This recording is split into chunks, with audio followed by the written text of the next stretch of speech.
Hello, if you want to watch exclusive lemon content on What If Naruto, then go to my Boosty. The first link in the description here contains such hot stories for adults, such as What If Naruto was a daddy for Sarada, or Kushina and Mikoto Vulgar Naruto mommies. Follow the link and enjoy. I'm waiting for you. Complete with a bedroom, kitchen, living room, and bath.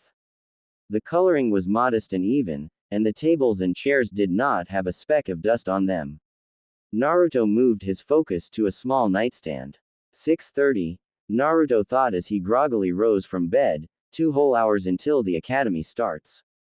Seeing that he was not going back to sleep anytime soon, Naruto rose from his bed, and stumbled into the bathroom. He had just set the shower to the perfect temperature, and was about to step in, when he heard the heavy snores coming from inside his head. Prankster side kicking in, Naruto blasted the water temperature to the coldest it could go. Bracing himself, he entered the spray of icy water. Cold, Kyuubi screamed, woken from his slumber by the feeling of ice-cold water all over his body. Naruto gave a tired chuckle, then quickly returned the water to its previous temp, to enjoy his shower. "You," said Kyuubi, clearly not happy about the manner in which he had woken up. "I'm not apologizing," thought Naruto back to the fox, "that was the most fun I have had in a while. I will get revenge, starting now," said Kyuubi as he started to send an image of when Naruto had caught Raki and an escort together. The thought of Araki instantly widened Naruto's eyes in horror. "My eyes. Oh dear Kami, my eyes are burning," he screamed, covering his face with his hands. Kyuubi laughed at his container's reaction. "Just remember, you deserved that one." When Naruto had recovered, he proceeded to wonder about his first day at the academy. From the people he had met so far, Samui and Omoi seemed to be trustworthy people, and good shinobi in training. However, their opinions on his other classmates were interesting to say the least, especially the 2 apprentices and Jinchuriki. Raki had never said that much about his teammates. Whenever the question was brought up, he would ignore it, bring up a new subject, or, if he had any, throw some sharp kunai at Naruto. Naruto had learned very quickly that this was a sore subject for him. The only thing he had been able to learn about them was that Takashi was a golden, and that Chiasso was a beautiful brute, but other than that, Raki was silent about them. Naruto respected his choice to not want to talk about them, just like Raki respected Naruto's wish to not talk about his life in Konoha. Naruto's eyes dimmed a bit. He had tried to keep all thoughts of Konoha out of his head, excluding Jiji and the Ichirakus of course. When it came to the villagers, Naruto felt irritated. Not angry or filled with rage, just irritated, like it was a small bug that would never leave you alone. Naruto knew that his heritage did not come from Konoha. He was an Uzumaki, a survivor of a once powerful clan.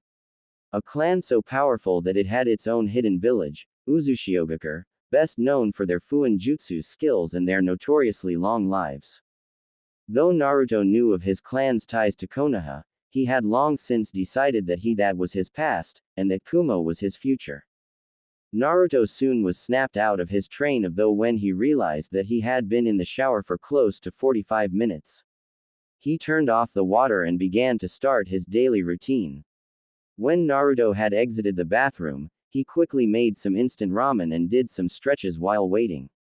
When the ramen was done, Naruto wolfed it down, and then proceeded to make 3 more cups, which were eaten at similar speeds. As Naruto was about to leave his room, he noticed a small letter on the counter. He went over to examine it, only to find the word "Kit" written on it.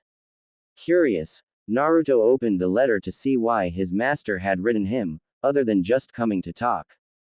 "Kit, sorry I can't do this personally, but if the villagers found out that I was teaching you, they would go ballistic. If you haven't already found out, the council, in all its glory, tried to push an apprentice on me a couple of years ago. The choices I had were shitty to none, so I hightailed it out of there. I eventually met you and took you under my wing, but people will not take kindly to a kid from another village being the apprentice to one of the Sennin. So, here on out, I need you to continue training whenever you can. Just do your warm-ups and try to master some of the simpler jutsus you know without hand signs. I don't really care what you do in the academy, but for Cammy's sakes, make some friends. You really need to know people your own age group. And who knows, you might even find a stunning young girl to play with. Raki drew himself, giving a pervy grin. The same rules apply from what I told you yesterday, and only summon if you need to. Yane. Raki. P.S. You need to come meet the Rakage when classes are over. P.P.S. Don't prank your teacher too badly, we need them, sort of. P.P.P.S. The store to the right of the inn you are staying at serves the best tea in the mornings. Naruto sighed and burned the note with a simple Kaden jutsu. I have a feeling this is going to be a boring year, he thought to himself as he locked the door to his room and walked off to find the store Raki had told him about. Yugito gave a loud yawn, so tired. She whined as she moved to lay on a row of desks. Samui sighed. I bet you are, after you spent all night trying to break into Naoki's house for one of your revenge pranks. Why did you even try when you know that his clan's compound is one of the most secure in the village? Yugito, Samui, Omoi and Karui were sitting around a row of desks in the upper right corner of the class near the window. Omoi and Samui wore the same clothes they did the day before. Yugito had fair skin, long, braided blonde hair, like Samui's, and a pair of cat-like, black eyes. She had small cups that were concealed under a short-sleeved purple and black blouse. She had on black ninja pants with cloud outlines on the bottom and purple fingerless gloves. Her arms were covered with ninja tape and also a red belt around her waist. Karui had dark skin with red hair and amber eyes and yellow earrings and a white bandana that kept her hair down. She wore a similar uniform to Samui, but hers had frills on the neck and she had thigh-high boots. We got past the first wall, protested Karui, as she struggled to keep her head up. If Cat Eyes here didn't attract the smell of the guard dogs, that bastard would have woken up completely hairless. Yugito shot Karui a quick glare before turning back to Samui. Though it's not like you would ever see the shit he does, she said in an irritated tone, that jerk wouldn't harm a fly if Samui was there to watch him. Samui had been the apple of Naoki's affection since the second year of the academy. She was one of the most level-headed girls in the class, and also not one of his many fangirls. It seemed that Naoki liked a challenge. Yugito was actually a bit jealous of Samui in that aspect. Sure, Samui had always turned down any date thrown at her, but at least she was getting asked. No one wanted to even come close to Yugito because of her Jinchuriki status, and those who did only wanted to be the first to claim the demon bitch. Ah, cheer up kitten, said Nibby, the two-tailed beast, there must be a man out there who will look past what you are. And if not, having mind-blowing with anyone you want is not a sad lifestyle. I remember when I got with these four. Nibby, interrupted Yugito, as she tried to make the blush on her face recede. She looked at her friends and noticed that Samui seemed to be searching for someone. Who are you looking for? Yugito asked. Samui stiffened. No one, she curtly responded. She is probably looking for Naruto. Omoi had started to say but was cut off when Samui hit him over the head. This piqued Yugito's interests even further. Who's Naruto? Omoi rubbed the new lump on his head. He is a kid we met while you two were trying to prank Naoki. He said he was joining the academy today. Yugito and Karui looked over at Samui, who was glaring at Omoi. They both got a teasing grin on their faces. Oh, does Samui have a crush on the new kid? Yugito said with a grin. I think so, and I thought she just shot everyone else down because she played for the other team, added Karui with a giggle. Samui looked away and pointed her nose high with a snort, but a light blush was present. I do not have a crush on Naruto-san. Omoi, who had popped another sucker into his mouth, had a puzzled expression on his face. Then why did you blush when you saw Naruto without his mask? This time Omoi had to dodge a couple of kunai that skimmed the top of his hair. Yugito and Karui wore gob-smacked expressions. Are you serious? Yugito finally asked. Are we talking about the same person here or am I losing my hearing? Cause I think you just said Samui blushed at a boy. Omoi nodded. I was as surprised as you. This got Yugito thinking. Hey Nibi, why don't we get that mask off of the Naruto kid so we can see what your stoic friend saw? Absolutely kitten. I am so glad my devious side had rubbed off on you, said Nibi, who was giving her container a cat-like grin. Just as Yugito started to plan mission, unmask Samui's crush, Osamu-sensei walked in to begin the lesson. About an hour into the lecture, Yugito had almost fallen asleep when the class heard a knock at the door. Osamu paused, and walked to open the door. Standing there was Naruto wearing his mask, rubbing the back of his sheepishly, while holding a cup of tea. I'm late, right? He asked. Osamu was perplexed. Yes, you must be the new student starting today. What were you doing that made you an entire hour late? Naruto just raised up the cup of tea. It's really good, I had to get a couple of cups. A few of the class giggled and Osamu gave an annoyed sigh. Alright, well let's hope that this does not become a daily occurrence. Go and introduce yourself to the class. Naruto nodded then walked up to the center of the room. Hey, I'm Uzumaki Naruto. I like ramen, training, and this tea. He took a sip. How is this so good? He asked himself. Lots of the students got a large teardrop on their foreheads. Is he really that stupid? Most of the class asked themselves. Only Samui and Omoi knew that he was masking his true strength, while Yugito made a note to find out where he got the tea. Very well Naruto. Go sit next to Omoi. Naruto nodded and moved up the stairs and took his place by Omoi, who he greeted with a fist bump. Yugito was currently observing the new student. He looks good from here kitten, said Nibi. Nice bright, shining eyes. Samui likes him so you know he is strong. Osamu-sensei had taken a seat at his desk, only to stand up later with the seat glued to his rear, making the class to laugh, and a prankster to boot. Oh, I just know you are made for each other kitten. Why don't you ditch class so you can take him to your room to ride his, Nibi? Screamed Yugito at her demon, using all of her willpower to keep a blush down. After Osamu, with the help of some students, gotten the seat off of his pants, continued his lecture from where it had been interrupted, which both Naruto and Yugito slept through. The bell finally rang, signifying the break. As the class entered the school grounds, which was covered with dirt except for some trees near the corners of the buildings, Naruto went off to find Samui and Omoi. He finally found them along with a red head and another blonde, relaxing around an enclave of rocks. He walked up and smiled under his mask, as he waved to Samui. Yugito was sitting on top of one of the rocks and Samui, Karui and Omoi were leaning against some of the smaller rocks. Hello Naruto-san. Samui was the first to acknowledge his presence. He gave her an eye smile. Hello Sami-chan, how have you been? Yugito snickered at Samui's nickname while Samui was slightly glaring at Naruto.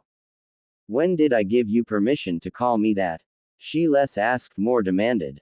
Naruto just kept eye smiling at her. 1. You gave me the nickname, Naruto-san, when I asked you to call me Naruto, so I am just giving you a nickname in return. 2. Sami-chan, is just so easy to say, and 3. The face to make is adorable when I call you it. Samui was about to throw one of the rocks at him when she heard the first two reasons, but when she heard the third, she went wide-eyed and a small blush appeared on her face. She tried to come up with a retort, but her brain had shut down for a bit, so all she did was stand there. Yugito was watching the scene play out and decided to make her presence known.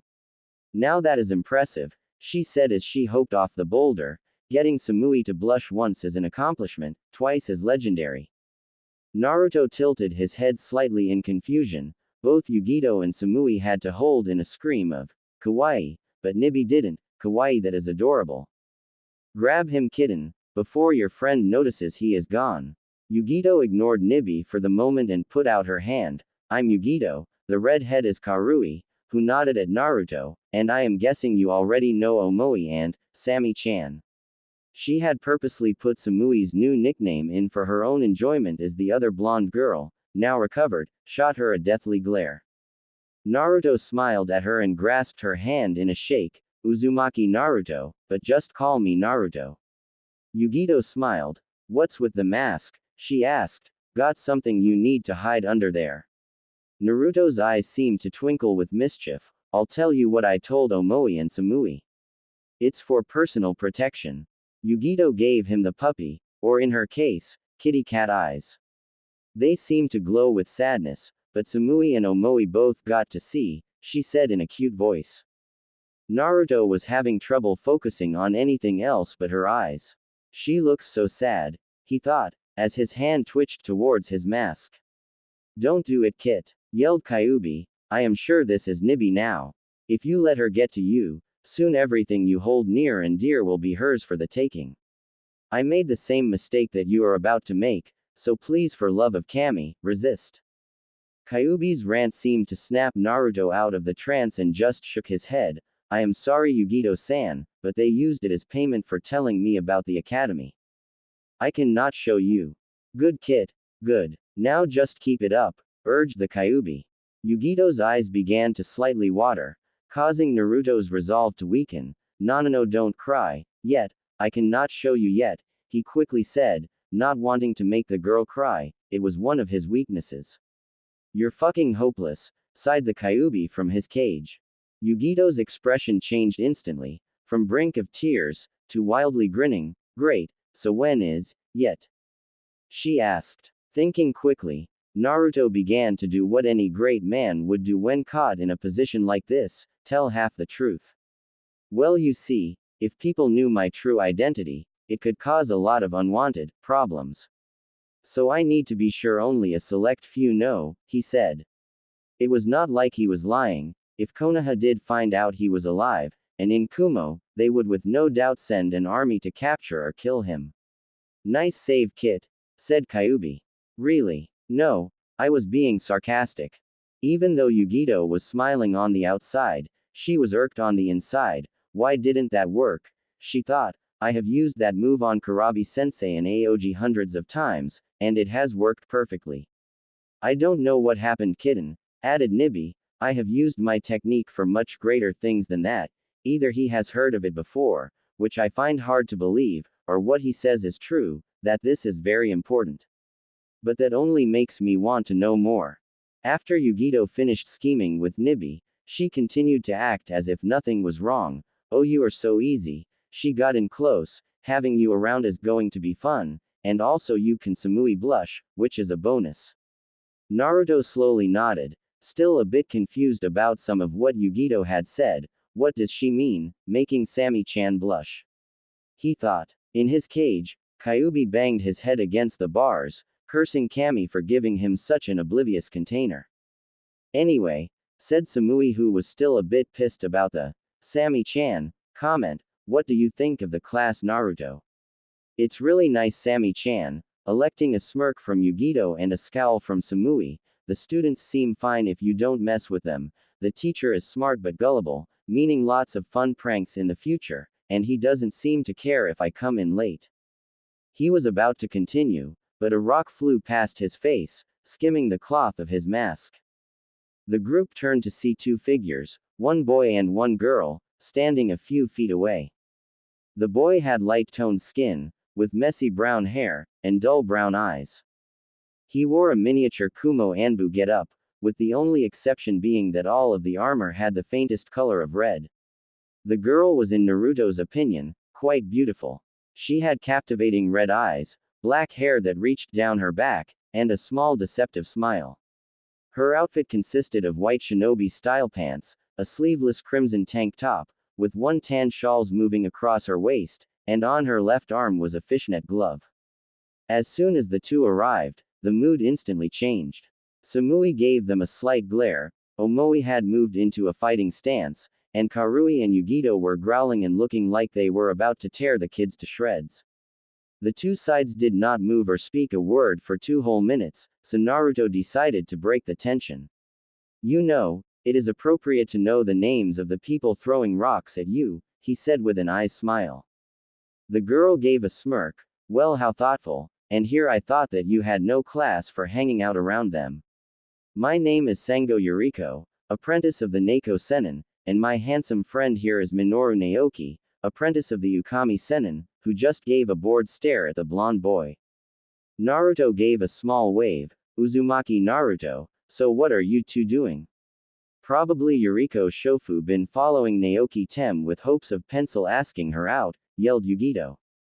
Yuriko scowled but then quickly brought it back to a smirk, on Neko no Mi, trying to keep your new friend. As soon as he finds out what you are, he will leave, like all the rest. Yugito flinched, but stood her ground. Yuriko turned back to Naruto. Do you know Naruto-kun? Your little friend here is the Nibi no Nekomata, a giant, fire-breathing cat who is bent on death and destruction. Why hang out with Neko no Mi and her low-class friends, when you can be with normal people like us? Naruto turned to look at Yugito, who flinched under his gaze. Karui, Samui, and Omoi all waited for his answer, but he just kept observing Yugito.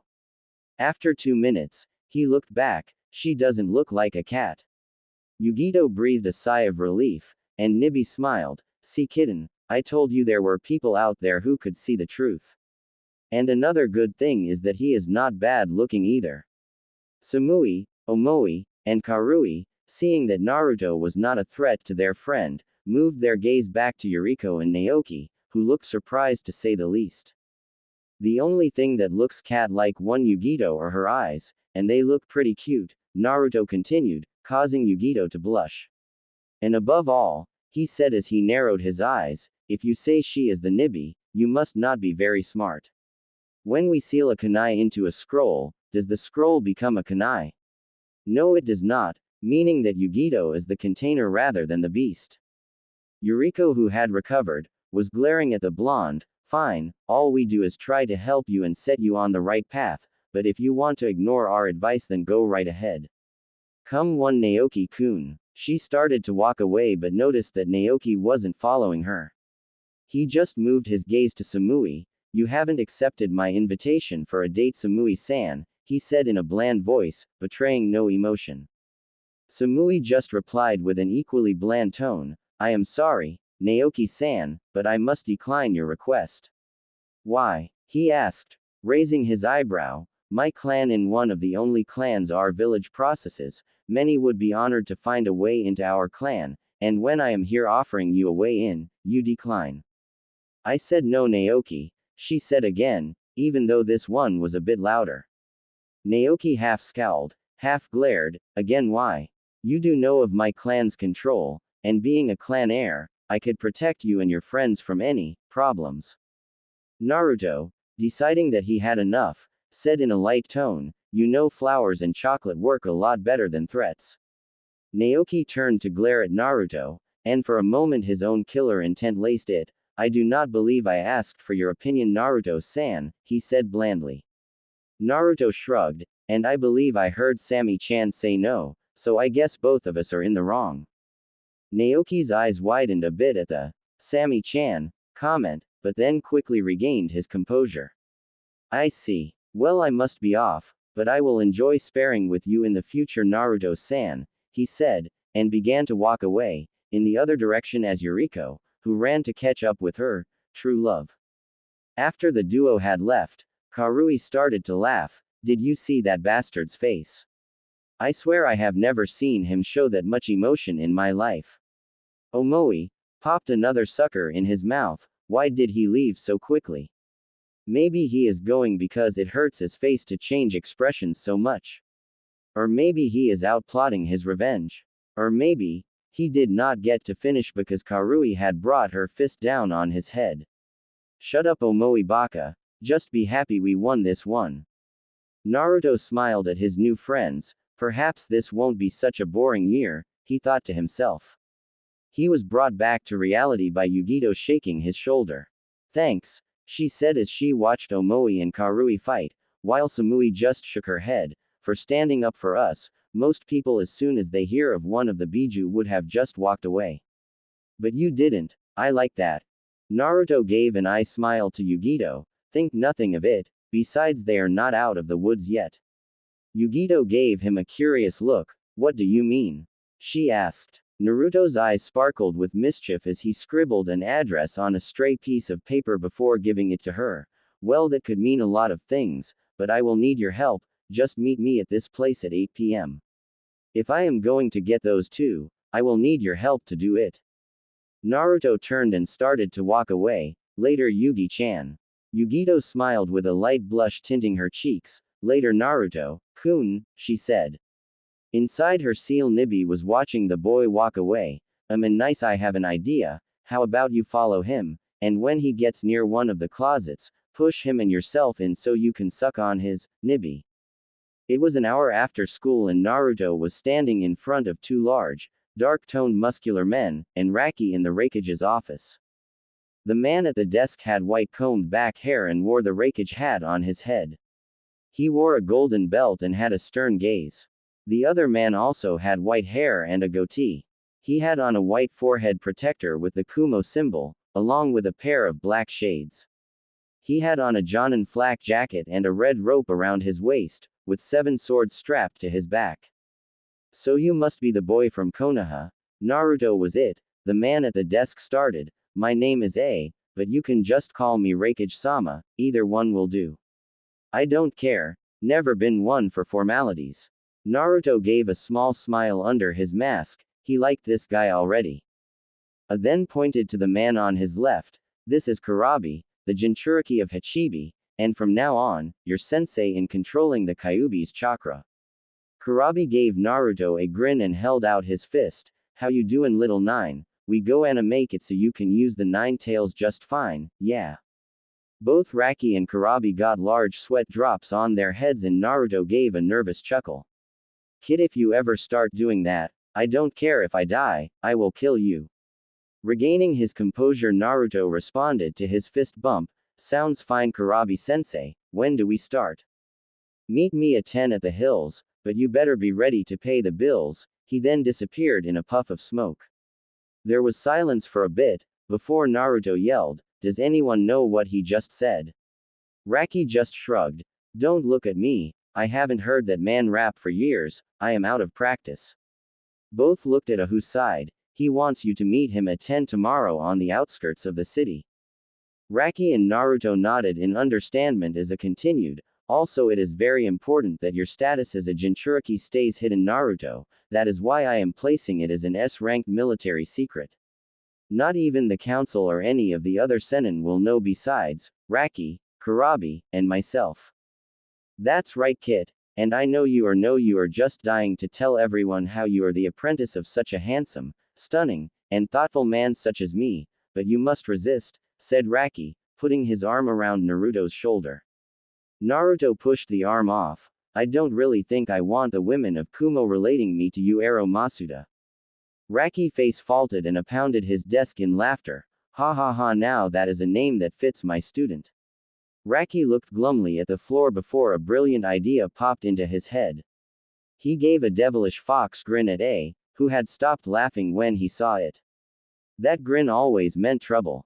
Well, I did learn it all from you now sensei, he began, getting his student's attention, remember Makoto sensei? Eureka-san, them and the hundreds more you peeked on. I am surprised I am not any worse. I was confused, what could Raki have to gain by saying all this? His questions were answered when Naruto was walking out the door, alright you guys take care of that, later Ero Masuda, later Ero Densetsu. I threw a chair at Naruto, but he was already out the door. Raki was now the one laughing, sucks for you sensei, as soon as he gives you a name, you're labeled for life. I swung a punch at Raki who used a kawairimi with a chair, which was destroyed.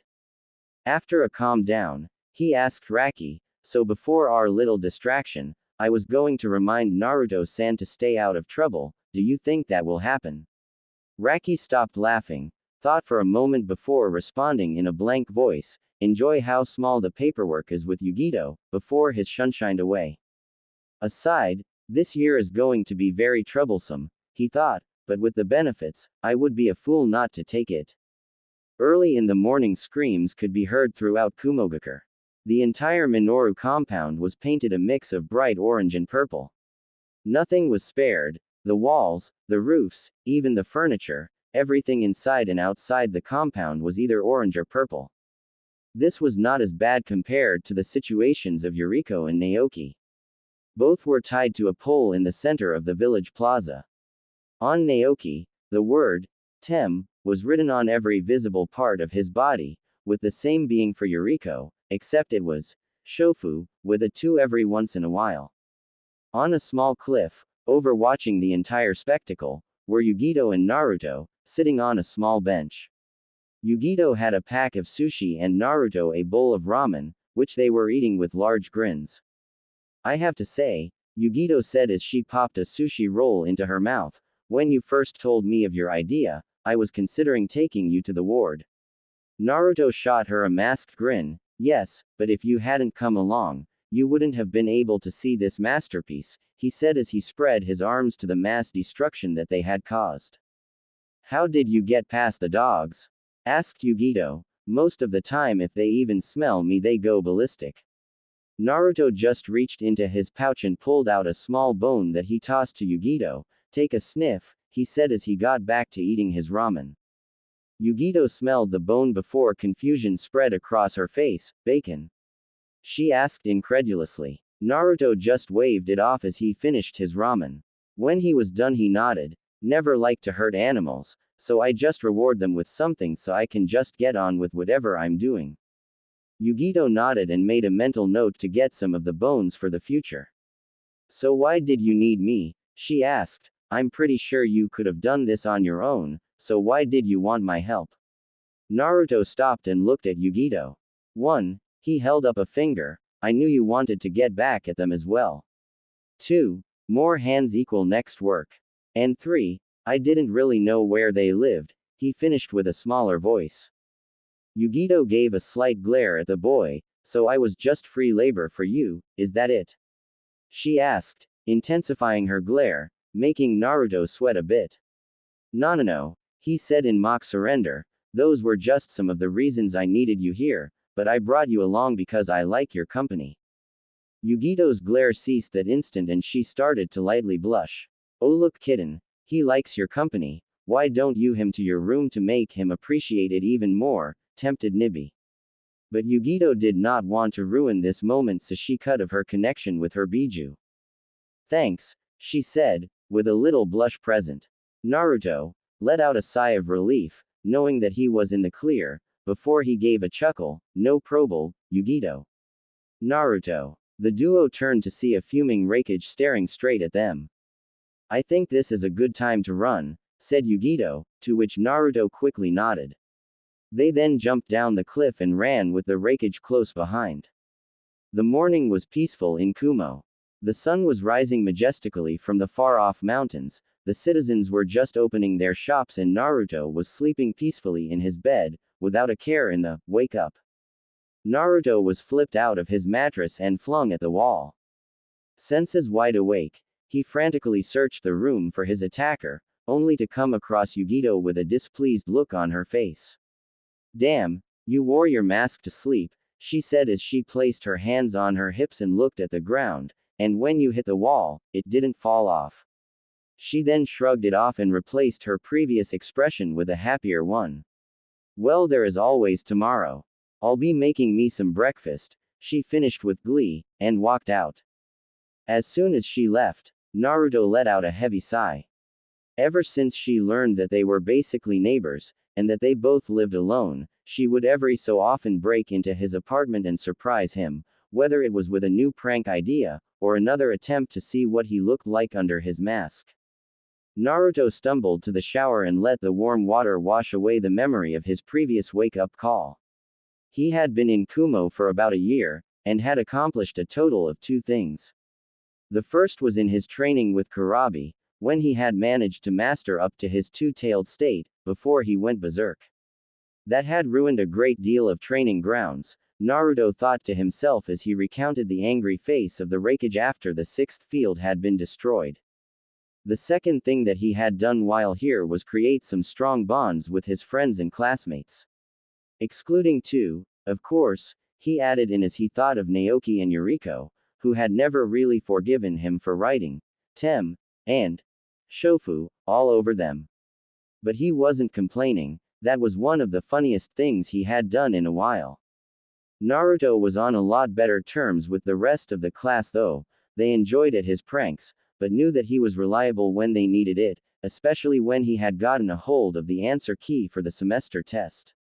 Some of the girls had even started a club to see what he looked like under his mask, to which Yugito said, "There is no way in hell they are seeing it before me." But the people Naruto mainly hung out with were Yugito, Samui, Omoi, Karui, and Aya. He and Omoi would normally spar with each other. But for some reason, during some of their spars Naruto felt like he was being watched.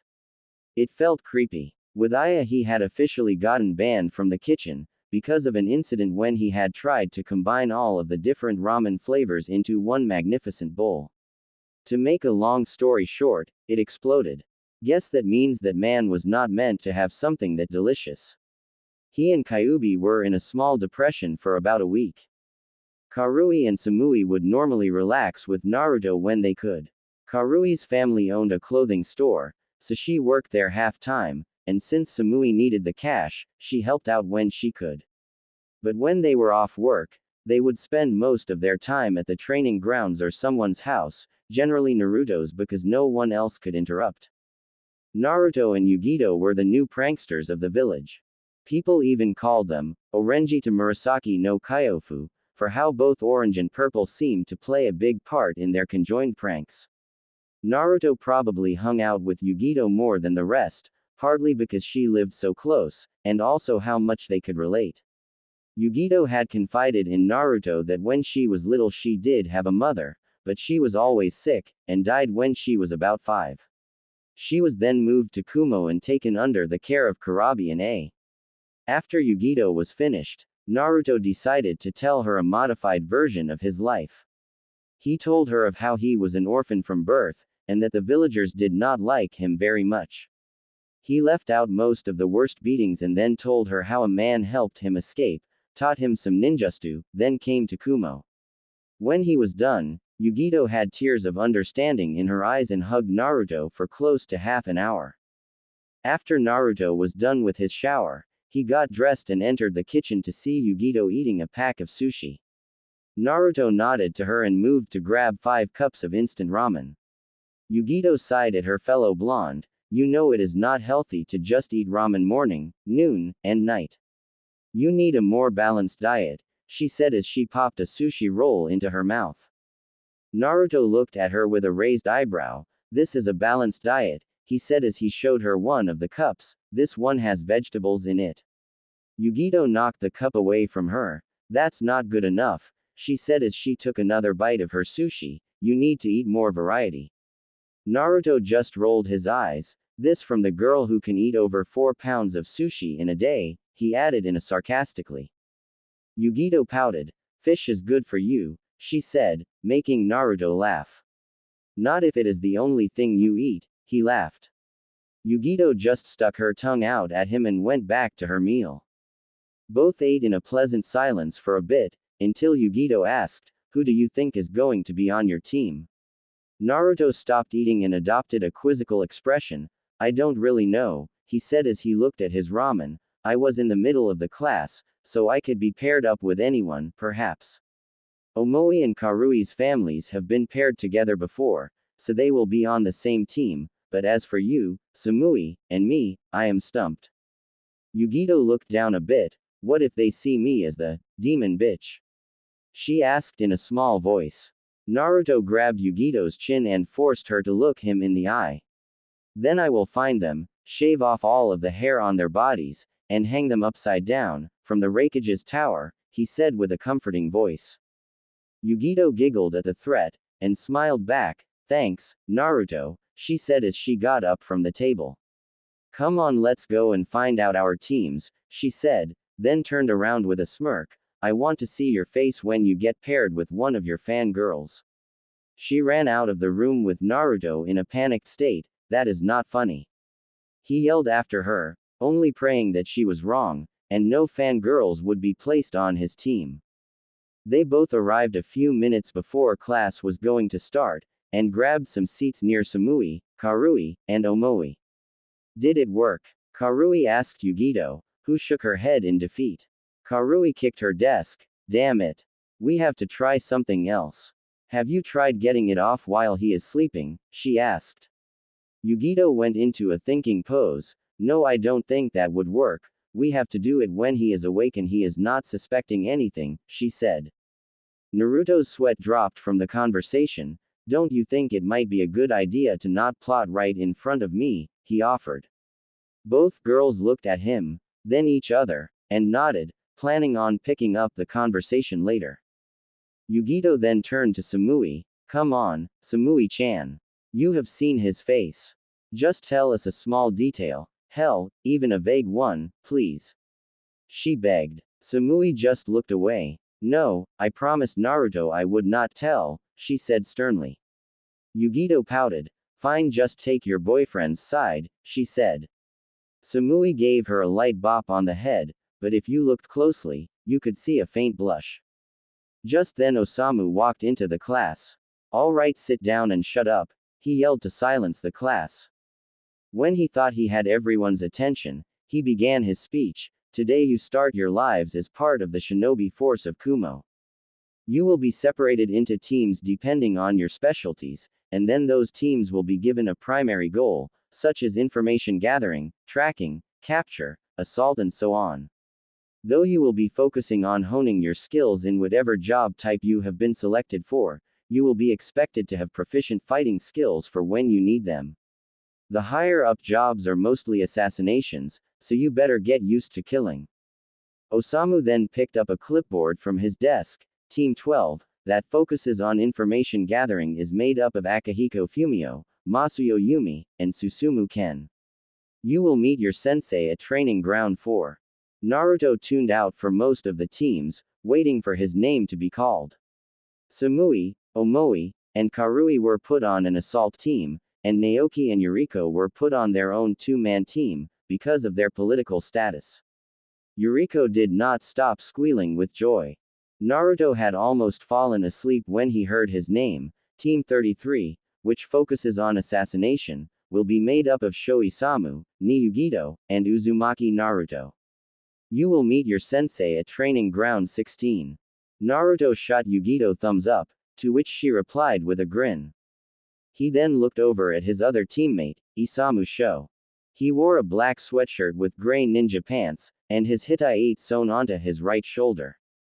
His black hair and pale skin made him blend into the crowd of students. Isamu had a bored expression on his face, but his hazel eyes darted around the room, analyzing everything. The kid had done average in everything, but Naruto knew he was faking it. The Sho family made up a large percentage of the villages. Isamu was kind, level-headed, and very smart. He had proved that when he had come up with a fail-safe way to steal the test answers last semester. Yes, he would be a good person to have on the team. After Osamu released the class, Naruto, Yugito, and Isamu began walking to Training Ground 16. They walked in a pleasant silence as Naruto continued to look over his team. Yugito had begun to grow a figure, but it was only slight, and had placed her Kumo Hitai around her waist like a belt. Due to Raki's instructions, Naruto had hidden all of his strongest techniques. He walked around with his swords hidden in a storage seal on his palms. Without them he kind of felt. He had adorned his Hitai loosely around his neck. When the group arrived they noticed a tall, dark-toned man waiting for them. He had white hair that covered his left eye, and wore the standard Kumo Jonin attire, with a high collar. He carried a small broadsword on his back and had the kanji for water and lightning tattooed on each arm. Ah, you are here, that's good. Things were beginning to get dull. He motioned them over to where he was and told them to sit down. All right, I guess I will begin, he said as he looked over his students. My name is Darui. My likes are relaxing, pocky, and nothing breaking. My dislikes are people who are arrogant. And my dream for the future is to serve the raikage. He then motioned to Sho, who looked at the ground then back up to the group. My name is Sho Isamu, he said blandly. My likes are training and family. I don't really dislike anything except for those who try to harm my family. And my dream for the future is to be a respected clan head. Darui nodded, then pointed at Yugito. Okay, now you're up, Purple, he said lazily. Yugito gave a grin. My name is Ni Yugito. My likes are sushi, friends, pranks, and training. My dislikes are arrogant bastards who act like they are better than everyone else, and that sushi goes bad if you leave it out for a while. My dream is to be a powerful protector of Kumo, she said. Darui gave a small smile, and then moved over to Naruto. Alright, and blonde number 2, he said. Naruto shrugged. My name is Uzumaki Naruto. My likes are ramen, my precious people, training, and pranks. My dislikes are people who treat others badly for something out of their control, and the 3 minutes it takes to make ramen. My dream is to protect Kumo and my precious people, he finished with an eye smile. Darui gave another smile at Naruto. But then Isamu interrupted with something. I am afraid you are forgetting something, Naruto-san, he said lazily. Naruto rose an eyebrow at him, and that is? He asked. Isamu sighed. You haven't shown anyone your face. If we were on a mission and someone was impersonating you, it could be a failsafe to ensure it was really you, he explained. Oh, Naruto said as he paled a bit, so that means I have to show you all right now. Isamu and Darui nodded. It does sound like the best option. And also everyone on the team knowing what you look like under your mask would ensure team bonding, Darui added. Yugito was now bouncing with joy and anticipation. This is it, Nibi. All of our hard work will finally pay off. She thought to her charge. I know kitten, I can hardly wait. And of all the days not to bring a camera, said Nibi, who was looking at Naruto intently. So what are you waiting for? Take off that mask and show the world, yelled Yugito, getting in closer to have a better view. Naruto narrowed his eyes a bit. You are enjoying this, aren't you?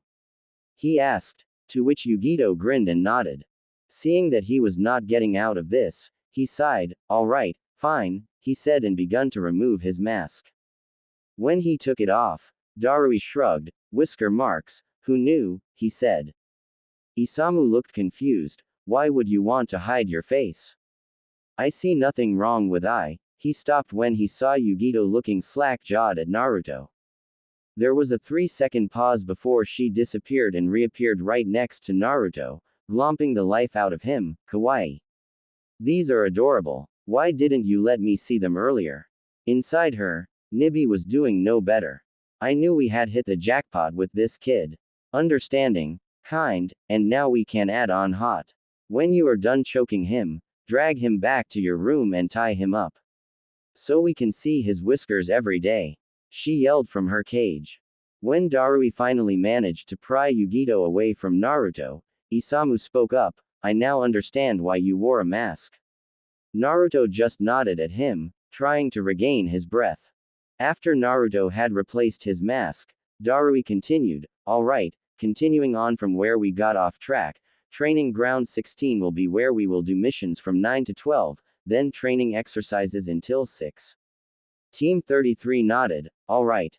Darui added, now I want all of you to go home and rest up for Tomer. He was interrupted by a puff of smoke. As the smoke cleared, it revealed Raki, the Kitsune Sennin. Kit, he yelled, before running up and grabbing Naruto. I just heard that the bastard Takashi and Chiasa used their political influence to get their two brats on a two-man squad. Do you know what that means? Emphasizing each word with a shake. Meanwhile, Yugito was slack-jawed, and Isamu and Darui were wide-eyed. Raki-sama, what are you doing here? Asked Darui, who was still confused about why one of the legendary Sennin of Kumo was shaking his student. Raki turned his head to Darui. Oh, I didn't know you would still be here, he said, voicing his surprise.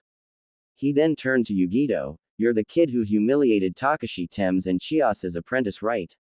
He asked. Yugito shyly nodded her head. Raki stared at Yugito for a moment, before he nodded. Nice job, he said, before turning back to Naruto. Well now, Kit, looks like you blew my cover, said Raki, who shook his head. I am so disappointed.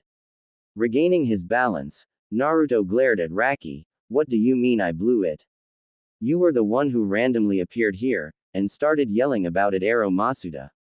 Raki glared at his student. I told you to stop calling me that, and I think we are forgetting who is at fault here, he continued. Yeah, You! Yelled Naruto.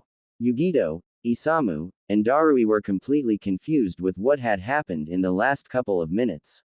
Raki, one of the Sennin, had arrived and started yelling at Naruto, who was yelling back with equal vigor, even going so far as to call him, Ero Masuda.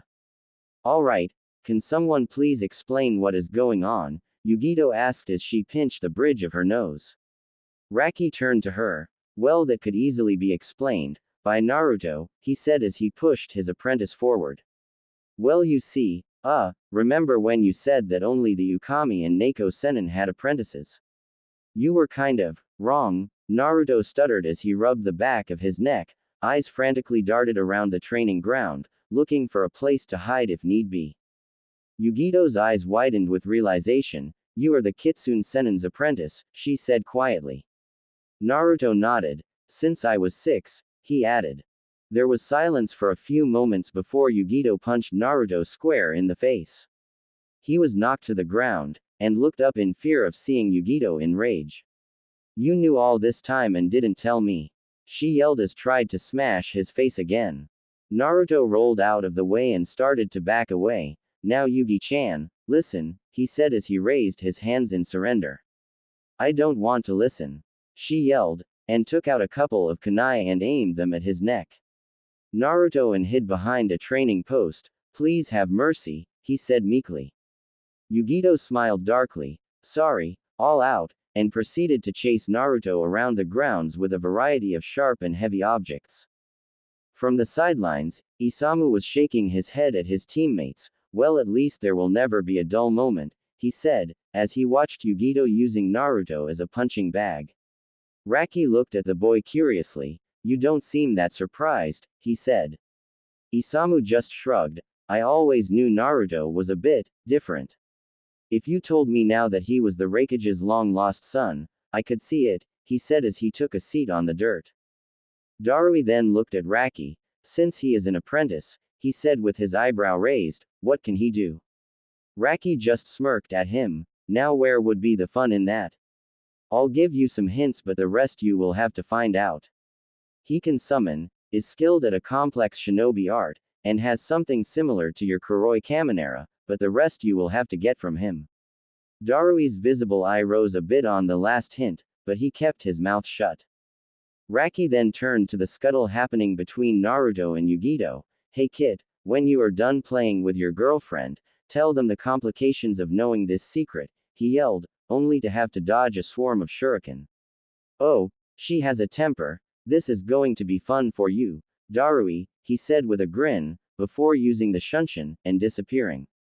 After Yugito was through with Naruto, he explained why he and Raki had kept his apprenticeship a secret, going into how he had traveled with Raki since he was 6, and had not stayed in a place for more than a month.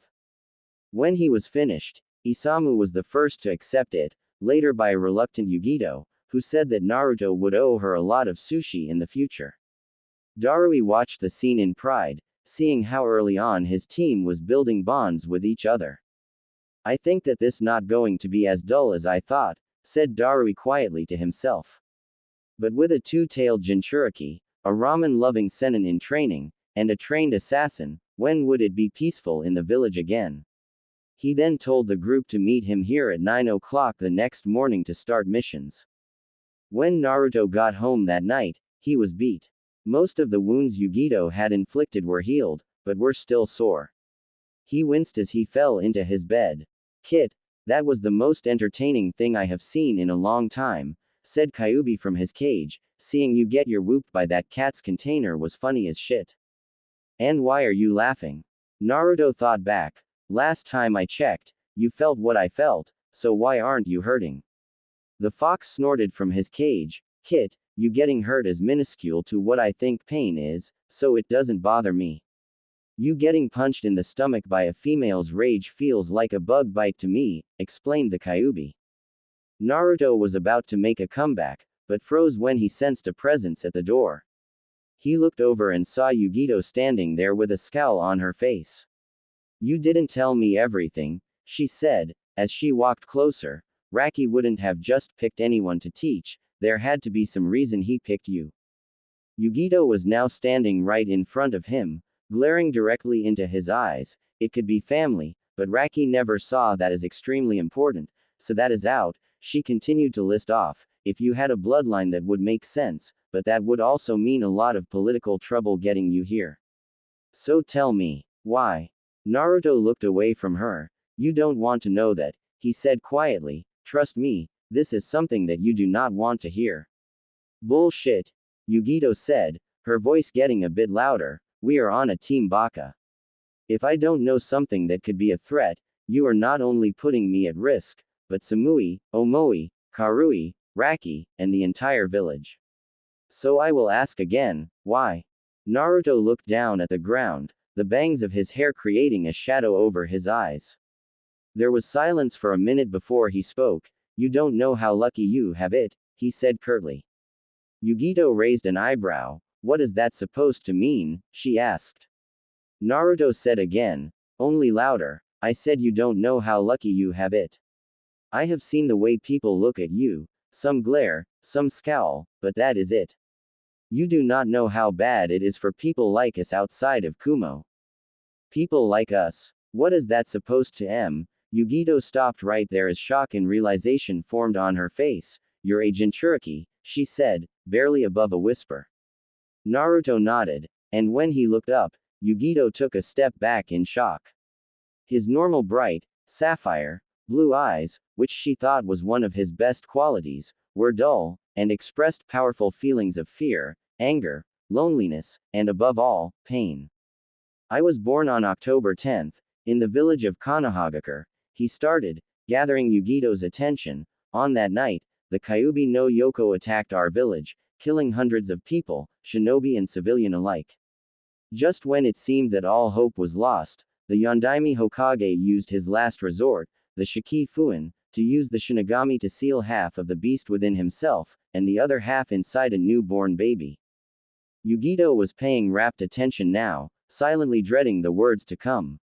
The reason the Shiki Fuin is considered a last resort, is because it takes the soul of the wielder as payment, continued Naruto, not a speck of emotion in his voice. The Yondaime's last wish was for me to be treated as a hero, but I guess he gave the villagers too much credit. Tears were beginning to fall down Naruto's face as he recounted his life. The council demanded my death immediately after they were informed, but thanks to the help of Sandaime, I survived. But that did not mean that the council and the villagers wouldn't make my life a living hell. They placed me in an orphanage, where I was forced to sleep in the cold and wet basement, and was only fed once a week, and even then they were table scraps that I had to eat in a corner. When I got old enough to talk, I asked why and they would reply, demons don't deserve to eat people food, and would slap me in the face. Yugito listened in horror as Naruto told her his past.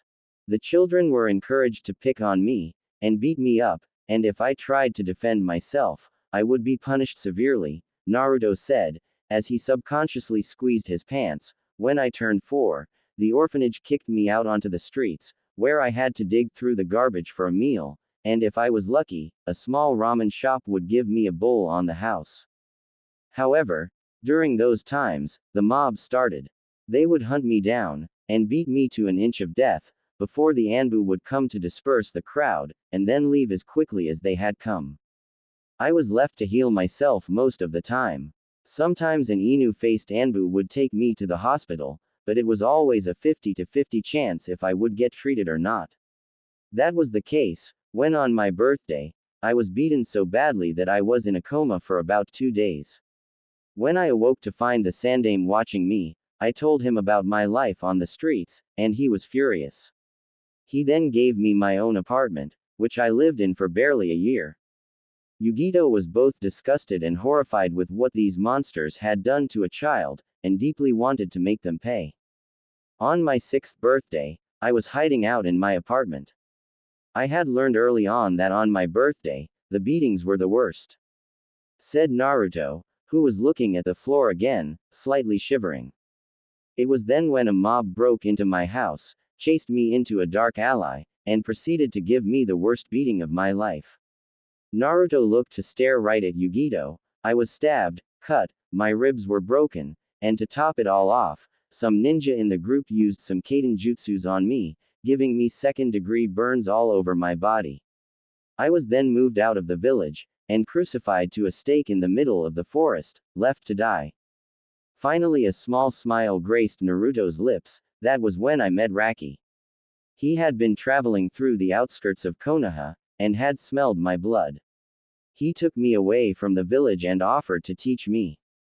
I accepted, because he told me the reason I was hated, and I was unsure if I wanted to protect those people. He finished and then gave a dry chuckle. I am sorry, I am sure you didn't want to know that. In an instant Yugito was pulling him into a hug, and was sobbing her eyes out. Naruto was confused, but slowly relaxed into it. They stayed like that for a while. Naruto didn't know, he just stayed there, silent, waiting for Yugito to finish. When she did look up, her eyes were puffy red. How can you still smile, with everything that has happened to you? She asked. She had never seen Naruto with less than a smile on his face, and had never seen him cry. Naruto gave her a smile. I never gave up, he said simply. I would never let their words get to me, and if they did, I always had a friend nearby to knock me on the head to get my senses back together. He then looked up at the ceiling. To tell you the truth, I have never told anyone this in that detail. I always kept the worst parts to myself, so no one would have to pity me. But with you, it was different. Yugito gave a dry laugh and whipped the tears from her eyes. That's because we are friends, Baka, and them hurting you is just like them hurting me, she said as she put her hand in front of him. If you ever see one of those bastards again, I will be there to help you kick their back to hell. What do you say? Naruto gave her a foxy grin. Great, Yugi-chan, great, he said as he grabbed the offered hand. Yugito grinned back, and walked to the door. I'll see you tomorrow for missions, she said with a wave. Yugito, Naruto said, making her turn back to see a serious expression on his face. This is considered an SS-ranked secret, so you cannot tell anybody about it. Understand? Yugito nodded, and exited the apartment. A smile played on Naruto's lips. Thanks for understanding, Yugi-chan, he said to himself, before he let exhausted but blissful sleep claim him. Yugito had just entered her apartment when she heard a feminine yawn coming from her head.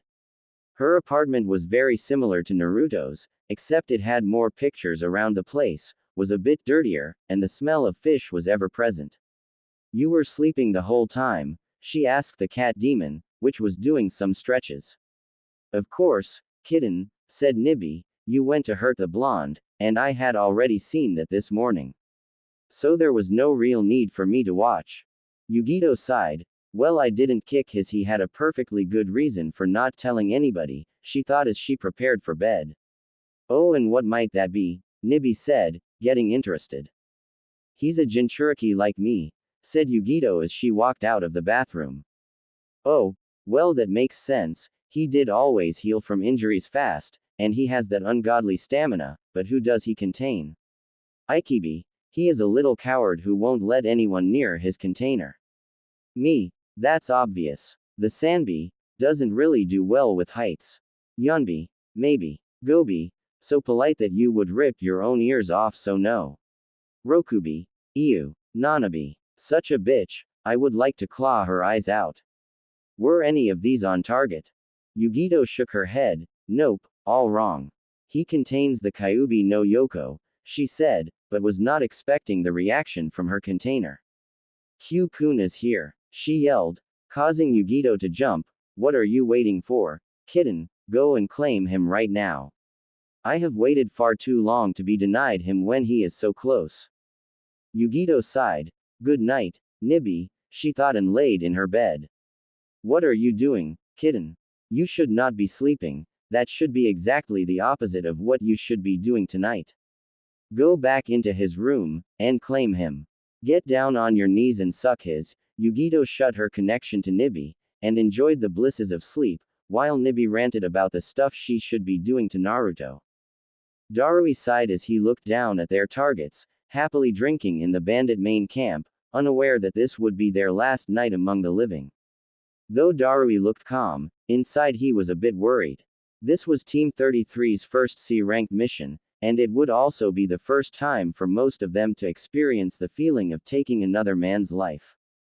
Darui had wanted to keep them on D ranks for a while. Sure, every shinobi knew of the horrors of D ranks, the meaningless tasks such as weeding, babysitting, and finding lost pets, but their main purpose was to ease new genin into a lifestyle of constant missions. But knowing this, Darui also knew his team was far from normal. Due to the incident last month with the discovery of Naruto's apprenticeship, he had gone to the Raikage to find out any other information he should know about his new genin. The Raikage had seen fit to tell him about Naruto's Jinchuriki status and his relationship with Konoha.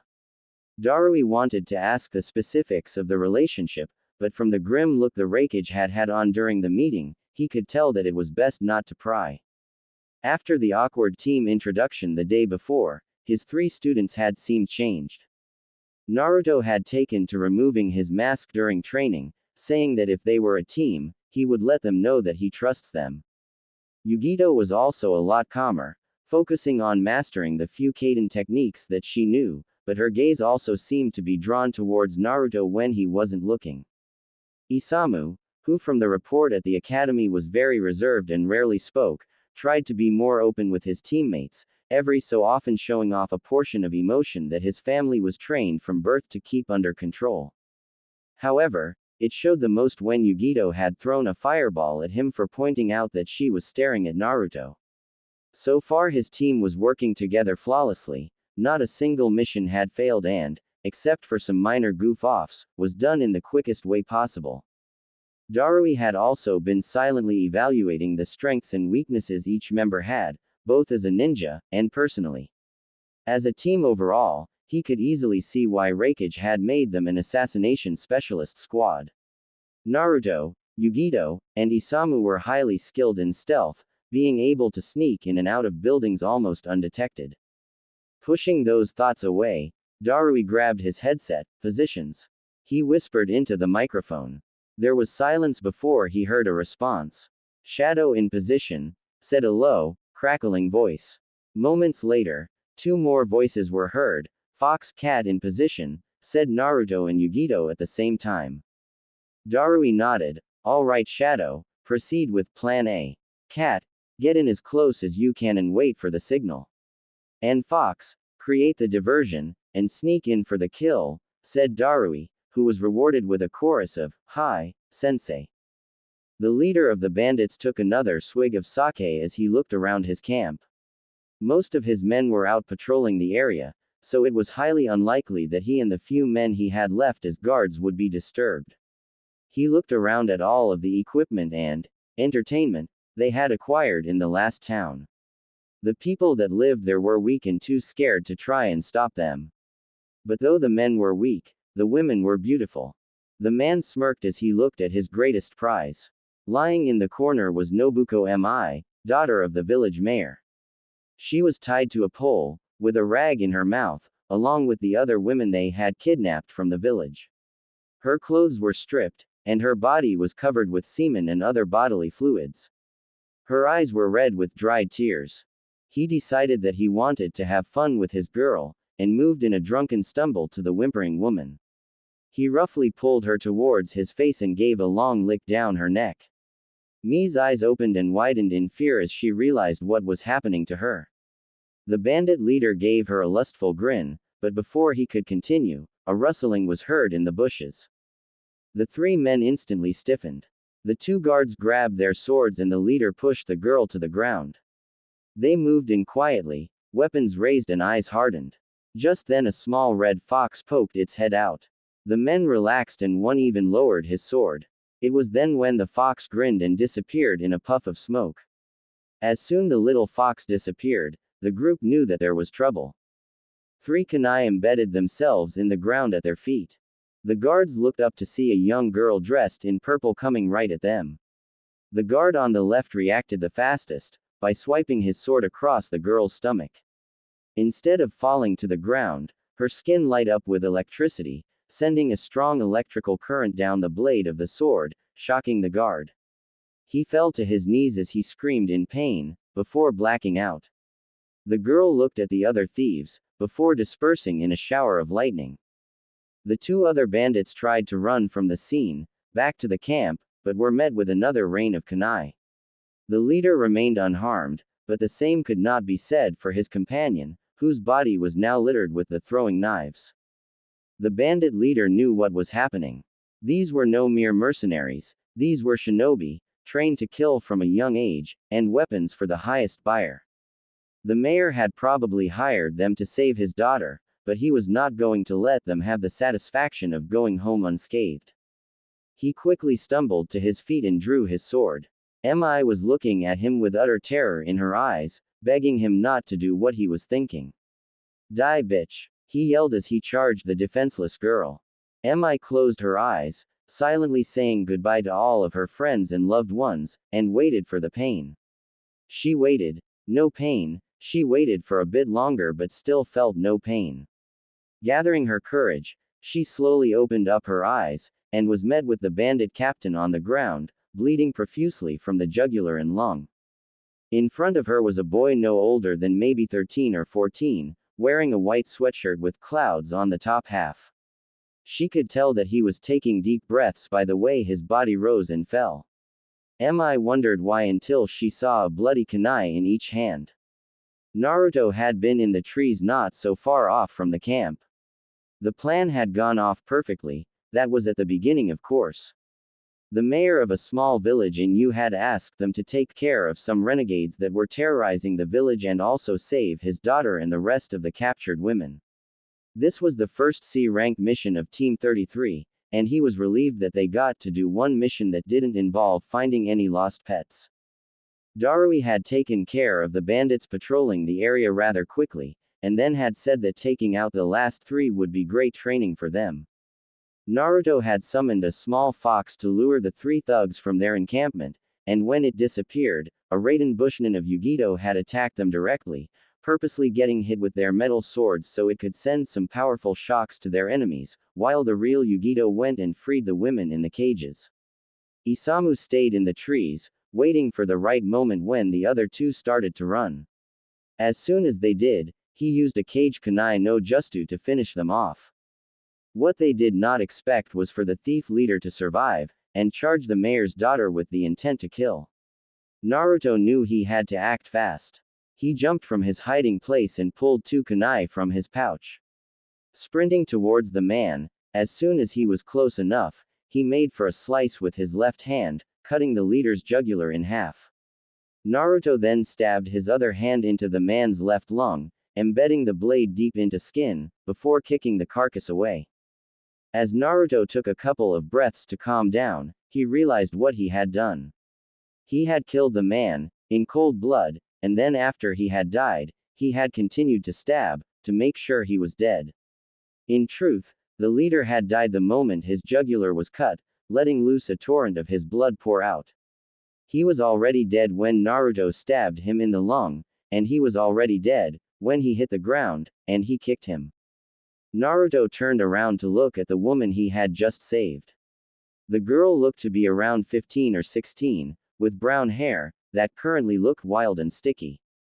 She had green eyes that stared directly at him, that were red and puffy. As he looked down, he blushed crimson, seeing that she was completely. He quickly looked around the campsite, until his eyes fell upon a blanket. He grabbed it and draped it around the shivering girl. He gave her a small smile. Hey, it's okay. You are safe now, your father sent us to find you. He has been very worried, he said in a soft voice. Naruto untied her hands and then removed the rag in her mouth. There was silence for a moment, before the girl embraced him and started to sob into his shoulder.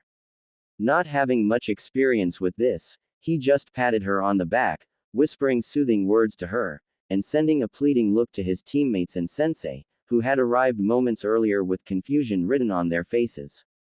After they had gotten Mi to calm down, they began escorting the women back to their homes. Mi, though, refused to let go of Naruto, much less let him out of her sight. Most of the team felt fine with this, except for Yugito, who kept shooting death glares when she was not looking, or when Mi moved in closer to Naruto. When they arrived back at the village, the women ran to their husbands or loved ones, while Mi ran to her father, who was smiling with joy. After the greetings were through, the mayor gave Darui a small scroll, saying that a hawk had arrived with it while they were gone. He also invited them to stay a night at his mansion, before they headed back to Kumo. That night before dinner, Darui called his team into the living room for a team meeting. First off, I want to tell you that you all did excellently on your first C-rank mission. But suffice it to say, we are not going home just yet, he said as his students looked at him curiously. I just got a message from Raikage-sama, a C-ranked mission has just come in from Nami, and since we are the closest, he wants us to go and complete it, he continued. Why are we going there? Asked Yugito. I have always heard that Nami was a poor country, and I have never heard of our shinobi doing missions there. Isamu nodded. It is quite odd, Nami mostly sends their mission requests to Konoha or Mist. So if they are sending us one, they are in serious need. Which brings up the question of why only AC rank, he said as he looked at his sensei for clarification. Darui nodded. Very good, Isamu. Yes, Nami has mostly done business with Konoha, and it is a poor country, but the only reason they are poor is because trade cannot get to the main lands by anything but boat, he said, as he laid a map on the floor. Our client is building a bridge, connecting the main land to Nami. If that happens, Nami's economy will skyrocket. We are assigned to protect him from bandits that may try to stop him. Darui pointed out the island on the map, before rolling it up. Any questions? You are forgetting one key detail, Sensei, said Naruto. His eyes were now glued to the floor. The only way to get to Nami is to go through Hai no Kuni, he said. Yugito and Isamu widened their eyes. How could they forget that Nami was off the coast of Hai no Kuni? Naruto returning to that land would not only cause a great deal of trouble for their squad, but also for Naruto mentally. Darui looked straight at Naruto. I know, he said, making Naruto's head shoot up, it is partly the reason that we have been chosen to go. With the chance that we might encounter some Konoha shinobi, if they attack, you will know the most about the clans inside the village and might be able to link the attackers with their clans. This will give us not only information on the hidden village, but an idea of how to beat them. Naruto still looked unsure, so Darui's gaze softened before pointing to the hitai around his neck. This marks you as a shinobi of Kumo, he said, catching his student's attention. Though you have had citizenship in Konoha, you also had traveling rights, and could leave the village if you pleased.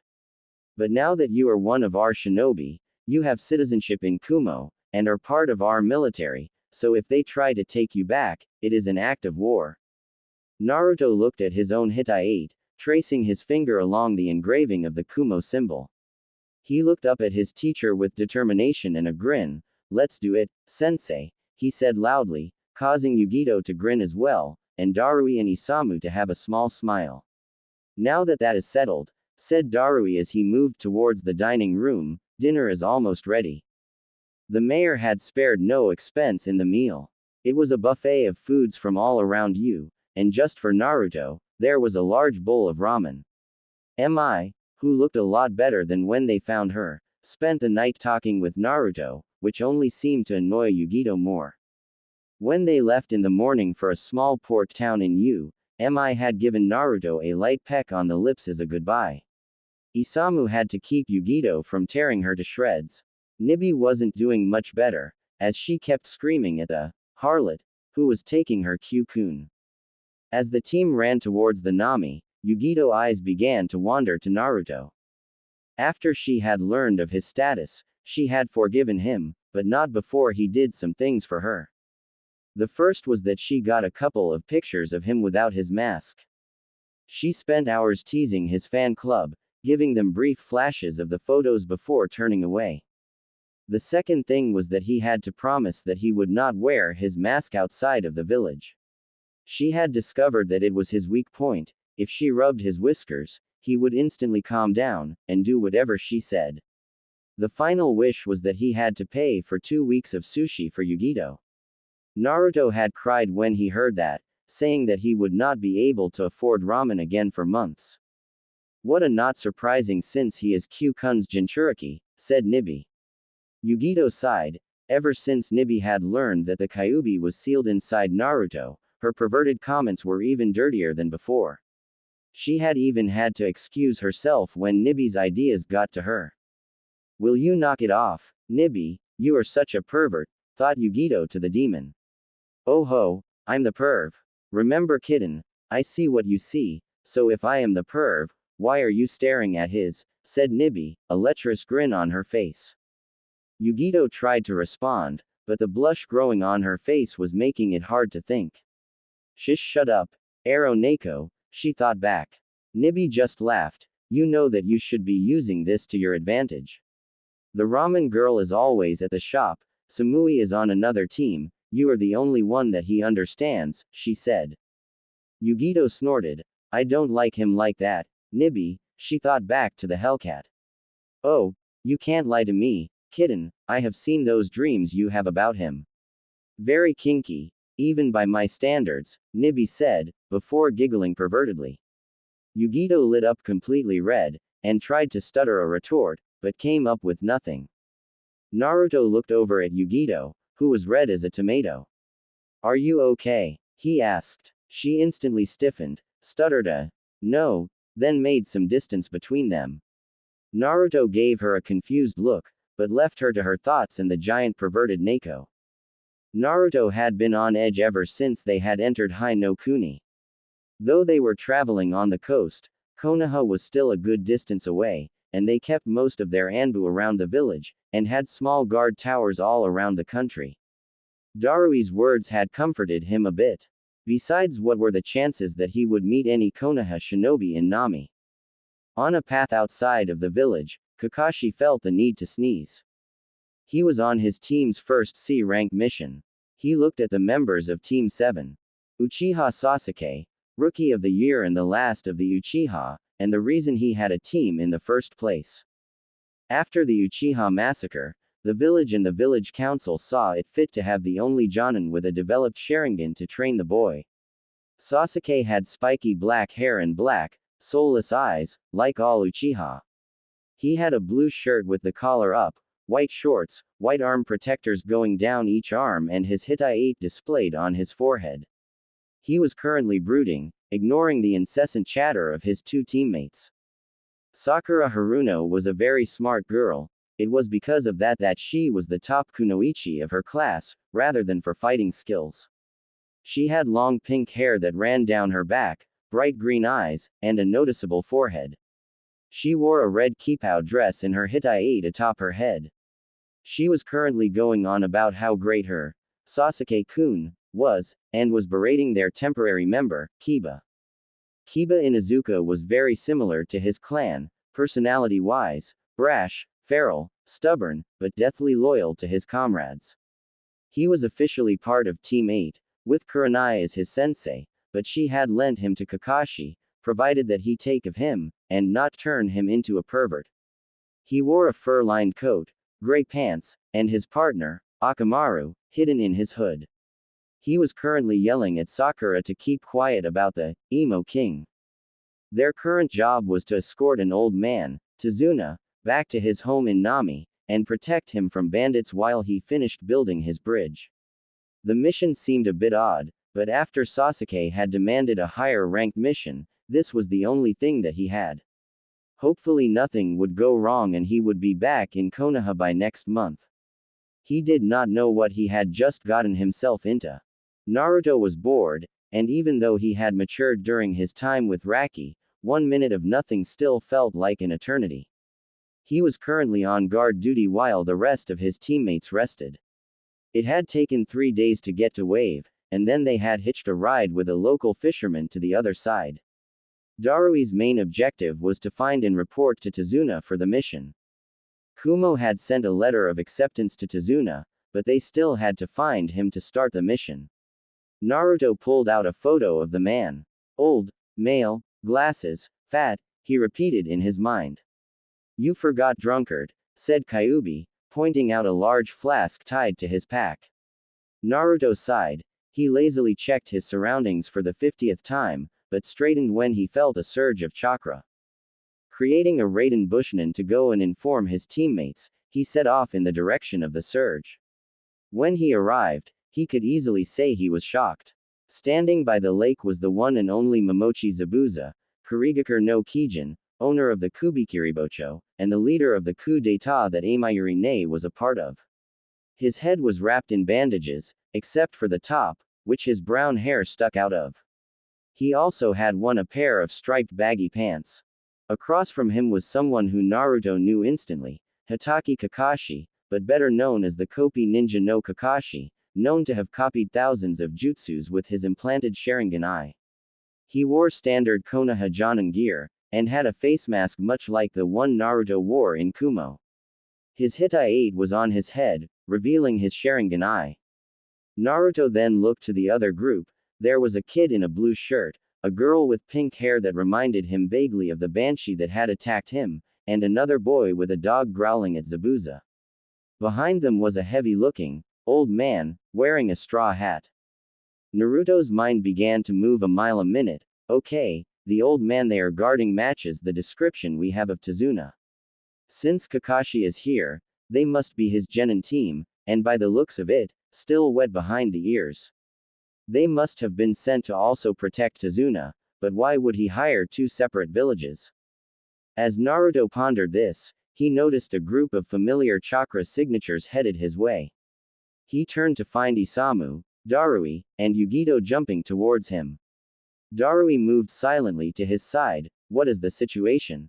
He asked quietly. Bad, Naruto replied before pointing at the battle. Konoha is here, and they seem to be doing the exact same job we have. And to make it worse, they have just made enemies with Zabuza Mamachi.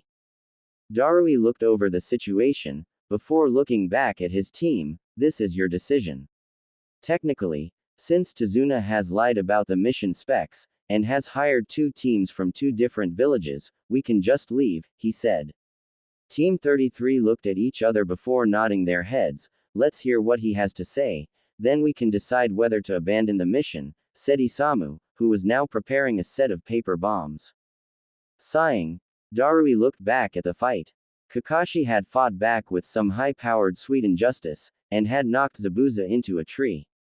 Just when Kakashi was about to end Zabuza's life, a Senbon flew out of the trees, hitting Zabuza in the neck, making him fall over dead.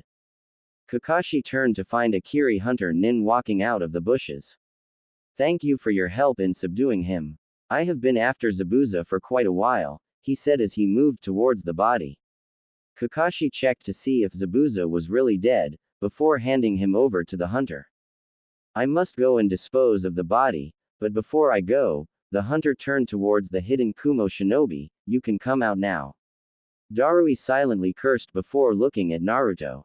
Naruto nodded and pulled his mask up to cover his whisker marks, and flipped on his hoodie to hide his hair. When they jumped out of the trees, Kakashi and his team were surprised. How long have they been there? Kakashi thought to himself. Tazuna seemed at first surprised, then worried. What are you doing here, Kumo-san? Asked the hunter Nin. Darui gave a bored sigh. My team and I are here for a mission that was assigned to us from a Mr. Tazuna. It involved guarding him against bandits, but seeing that he already has a team, and that he lied about the specifications, we would like to have a little chat with him. Tazuna shivered, and Team 7 was on guard again. The hunter just nodded and flung Zabuza's carcass over his shoulder. I see, well I must be off, he said, before disappearing into the forest. Kakashi then turned his full attention to Kumo team. Why are you really here? Are you after the Sharingan? He accused. Naruto let out a scoff. While the Sharingan is indeed a powerful weapon in the right hands, considering its history, and it would not bode well to take it to Kumo. Sasuke gritted his teeth and glared at the boy who mocked his family. Darui kept his bored expression. We just want to talk with him, and frankly we wanted to avoid your ninja while we were here. So you being on this job is as big a problem to us as to you, he stated. Kakashi stared at them for a bit longer before looking at Tazuna.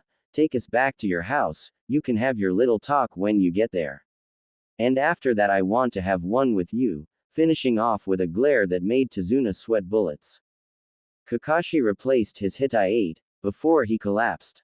Sakura was about to yell, when she saw that the Kumo boy, who had spoken earlier, had caught Kakashi and was now carrying him on his shoulder. Chakra exhaustion, he said curtly, before turning to Tazuna, lead the way Tazuna-san. He nodded, then led the two teams, one from Kumo and the other from Konoha, back to his house. In the forest a couple of miles away, the hunter Nin laid Zabuza's body on the wet grass. He then removed a tool kit from his pouch.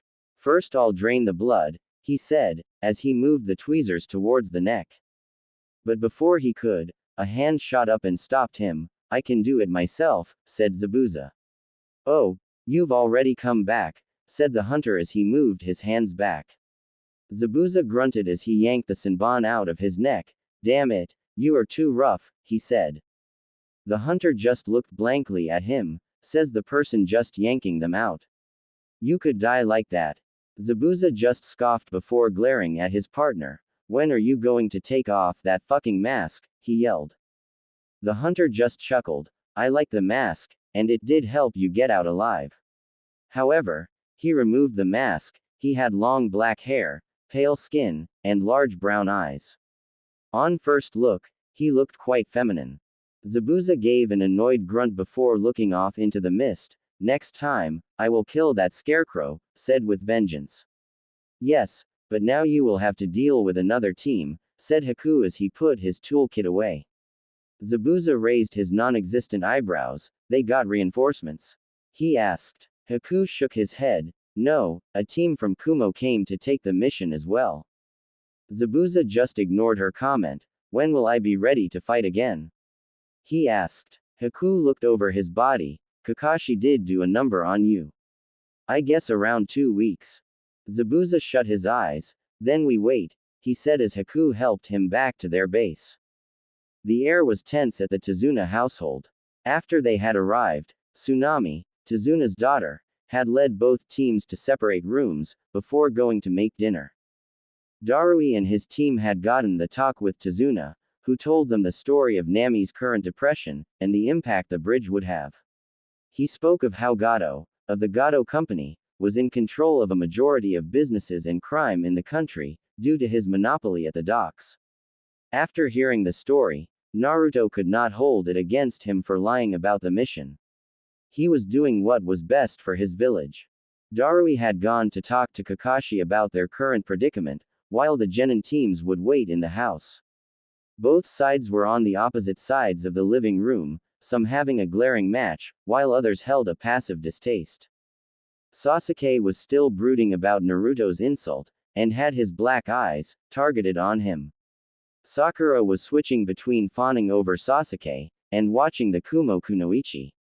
Whether it was for being a threat to the mission, or for Sasuke, no one could tell. Kiba and Akamaru were openly growling at the other team. Kiba actually had his hand on his pouch, that would twitch every so often towards a kunai. Yugito was pretending to look at her nails, while both of her teammates could tell she was thinking of a way to stop that pink-haired girl from staring. Isamu just sighed and looked at the door, waiting for Darui and Kakashi to return, and Naruto gave a bored stare up at the ceiling. Naruto could feel both of the male teammates' eyes on him, so he decided to end it. Would you please stop staring? I don't go that way, though I appreciate that you think that I am attractive, he said, grinning a bit under his mask as he saw the Uchiha's fists ball. Sasuke-kun is not gay, yelled Sakura. Shanaru, he is definitely not gay. How dare they insult him? He should go and kick there, yelled inner Sakura. Kiba gave a louder growl, causing Naruto to look at him. And what is your problem? He asked politely. What is my problem? He asked as he moved a bit closer. You guys are a mess of bad problems. First, you come and try and kidnap Hinata, then you demand her father's head as a compensation for the loss of your head ninja. He yelled a bit louder, making Akamaru yip in approval. Isamu turned to him. Hinata, as in the Hyuga Hinata, heiress of the Hyuga clan? He asked, gaining a nod from Kiba. Isamu nodded, before turning back to the door. Though I agree that the kidnapping was not the best idea, do not go placing Konoha on a pillar. A lot of sacrifice is needed to gain and maintain power. Yugito nodded. Even we know of the bird cage seal that the main house puts on the branch house. Not only does it stop the Byakugan from leaving Konoha, but also can be used to ensure loyalty to the main house. Yeah, but at least we don't go around stealing bloodlines, said Sakura with a triumphant smirk. Yugito scowled. We don't massacre our clans, she said, making Sasuke glare. We don't demand heads as compensation, he said, making Yugito, and even Isamu, narrow their eyes. Darui and Kakashi had walked back into the room, and had heard most of the argument. We don't mistake a child for a giant fox, said Naruto, beginning to glare at the other team. Sasuke scoffed. Sakura took a step back from the glare, and Kiba looked ashamed. Kakashi looked visibly saddened. Yugito's gaze softened on Naruto, but then turned towards Team 7 with unmasked hatred. Why would you care? Asked Sakura, but Naruto just ignored her. Well, now that that is out of the way, Darui said, we have decided that our teams will be working together on this mission. Any questions? Team 33 said nothing, but Sasuke, on the other hand, asked, why do we have to work with these weaklings? Kakashi sighed. Running into Zabuza is a problem, and we are going to need more help to deal with him. But Kakashi-sensei, Zabuza is dead, that hunter Nin killed him, said Sakura, pointing out the obvious. That wouldn't be the case, said Isamu, my clan is part of the Hunter Corps of Kumo. Senbons are an unusual weapon for hunter Nin, they are used more to delay, rather than to kill. Furthermore, rather than destroying the body on sight, which is normal procedure, he took it away. Kakashi nodded. Correct, that is also the reason that we will be training for the next 2 weeks. It will probably take that long for him to recover. Now that you know that we are working together, why don't we get to know each other? My name is Kakashi Hatake, he finished with an eye smile. Sakura scowled. Sakura Haruno, she said. Kiba Inuzuka, and this is my partner, Akamaru, said Kiba, still hurt by the demon comment. Sasuke gave a smirk. Uchiha Sasuke, he said pompously. Yugito crossed her arms. Ni Yugito. Sho Isamu, Isamu said curtly.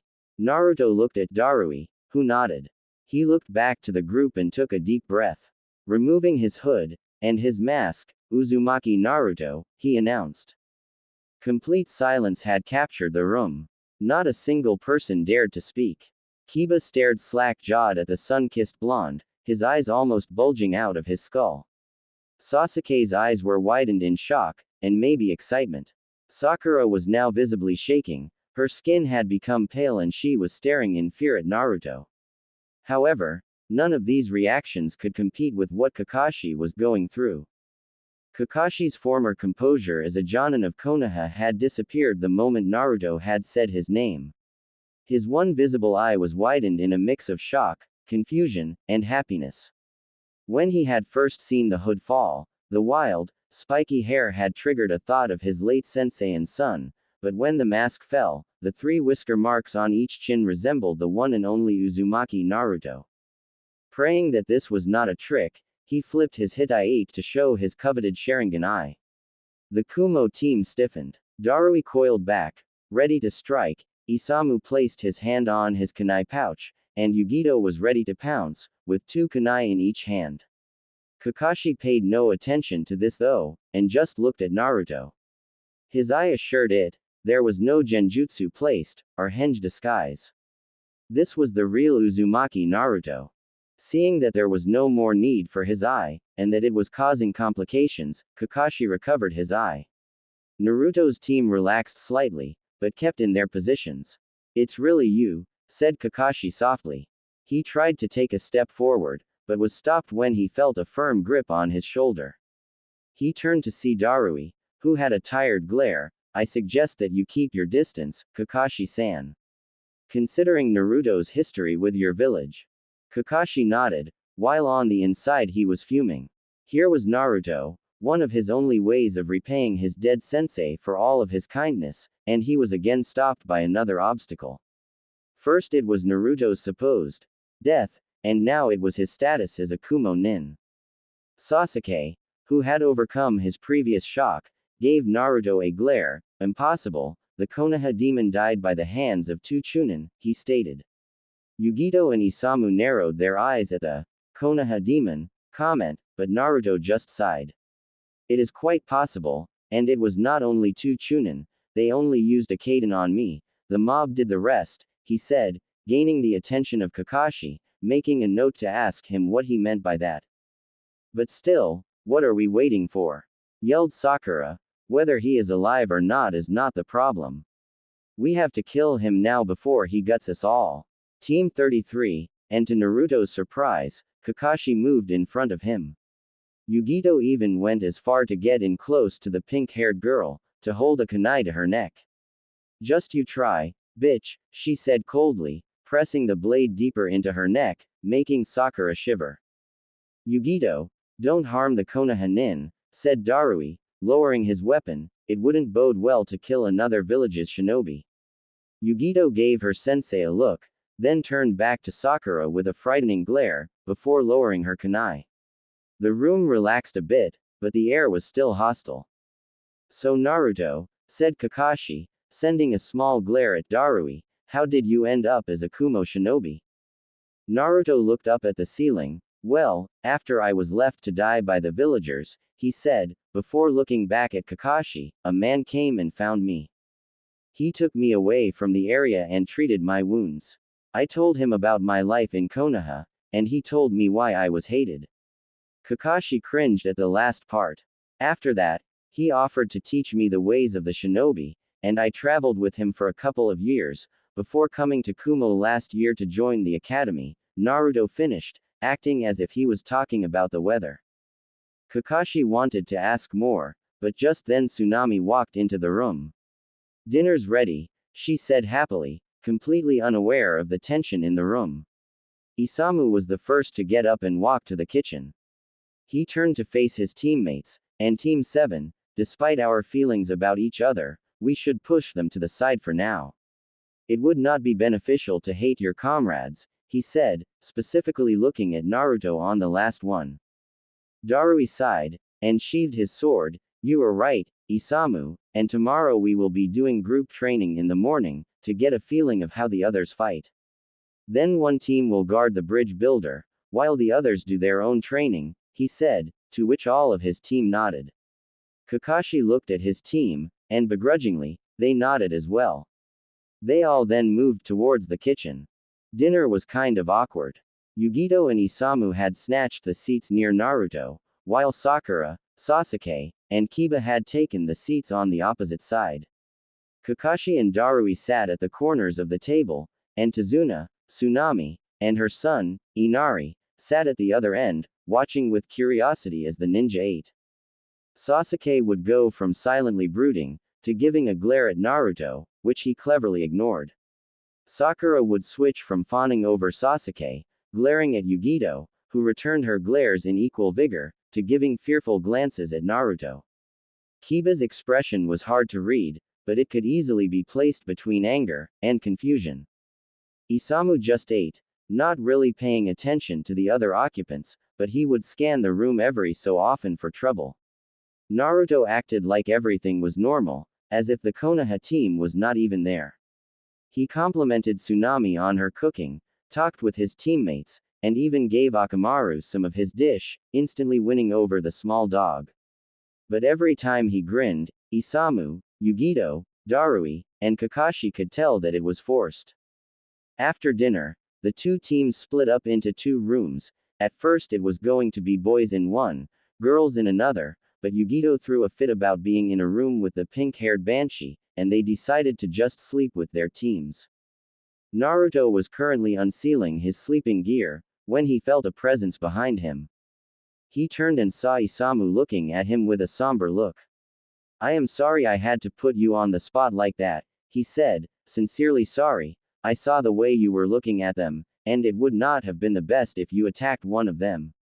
Naruto nodded, but said nothing. Being a Kumo shinobi is a double-edged sword, Isamu continued, noticing Naruto was listening. Though you are protected from Konoha taking you back, you also represent Kumo. Attacking them could prove disastrous.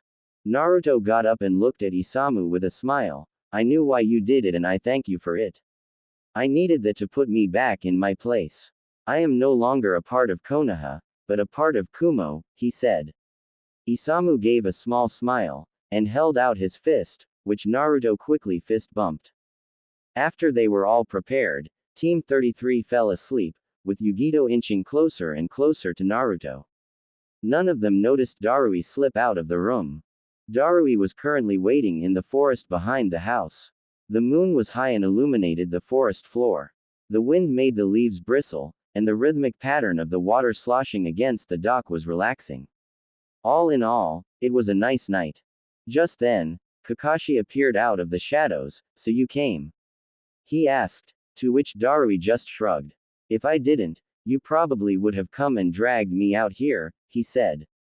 Kakashi nodded. Then let's get right to business, he said as he began to glare at Darui. Why is Naruto a Kumo nin? Darui just looked up at the stars, because he wanted to be, was his simple answer. Kakashi's eyes narrowed a bit more. What is that supposed to mean? He asked. Darui moved his gaze back to Kakashi. Exactly what I said. Naruto wanted to come to Kumo. From my knowledge, Naruto was found beaten, stabbed, and crucified nearly 4 miles from your village.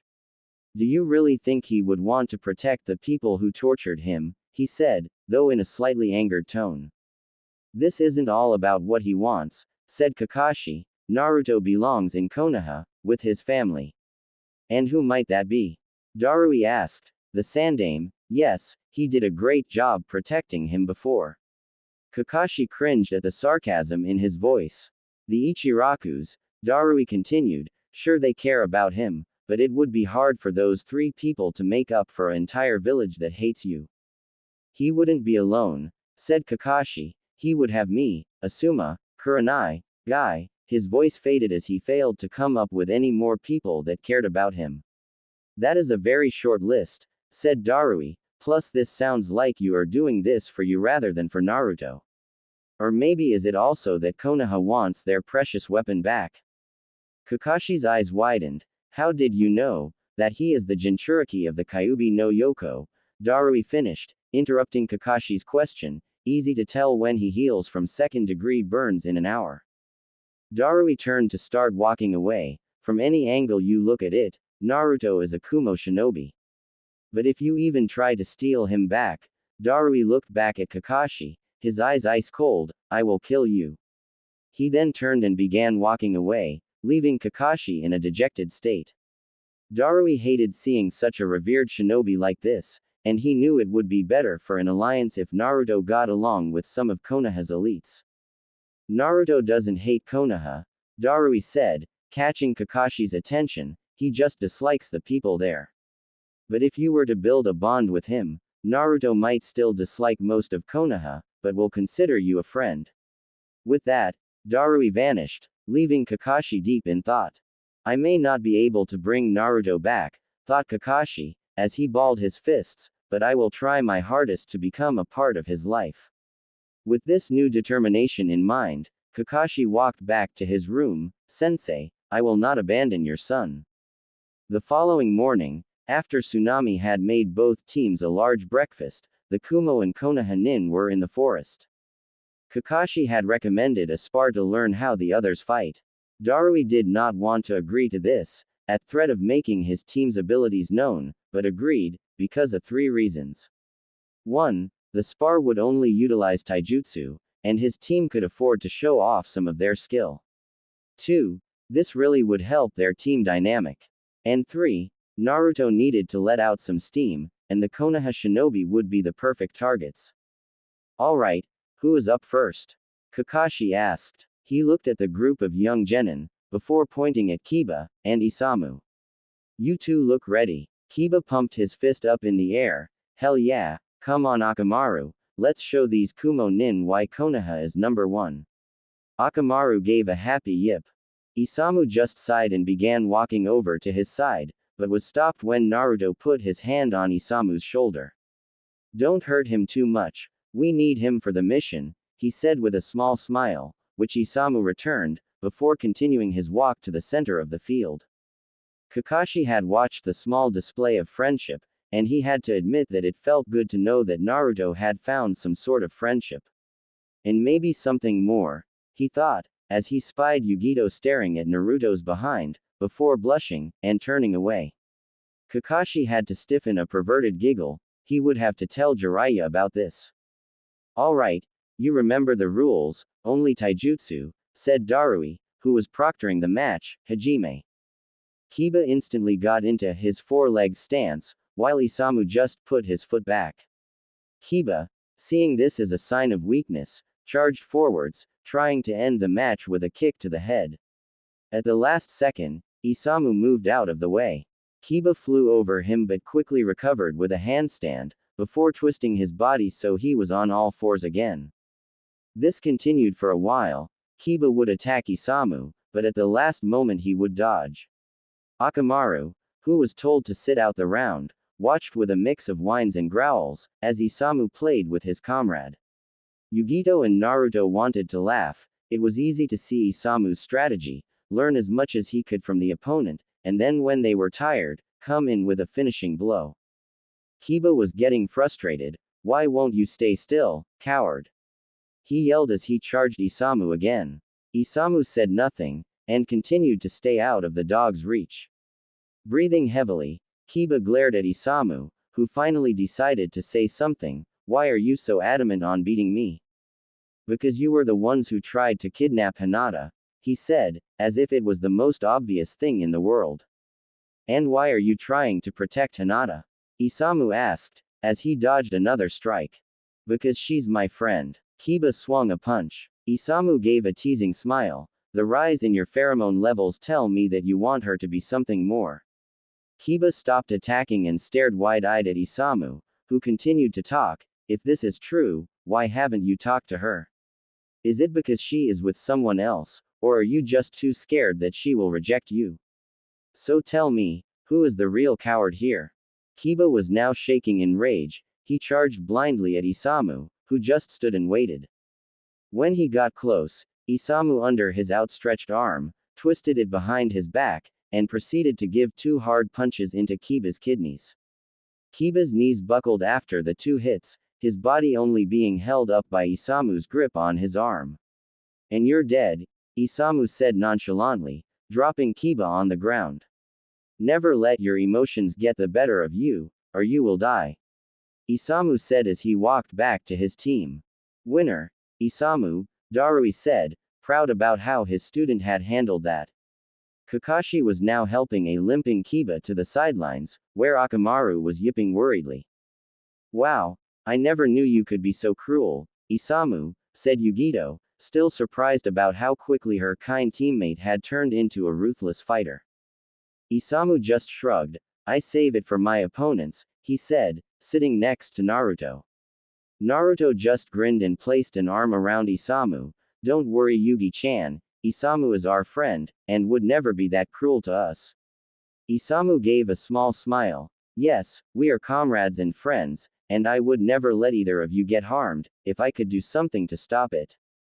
So if we were starving and out of money, you would buy us ramen and sushi, asked Yugito hopefully. Isamu rolled his eyes. Does it look like I could afford that much food? If you could eat sushi whenever you wanted, the world would have a fish shortage. Yugito turned away and pouted, while Naruto laughed. After Kakashi was finished tending to Kiba, he looked at the remaining genin. How about we have R2 Kunoichi next, he said with an eye smile. Yugito and Sakura got on opposite sides of each other, each glaring daggers at the other. Darui looked at both Kunoichi, making sure they were ready, before slicing down his hand and yelling, Hajime. Yugito, wasting no time, rushed at her opponent. Sakura, seeing her coming, jumped to the right to avoid the punch.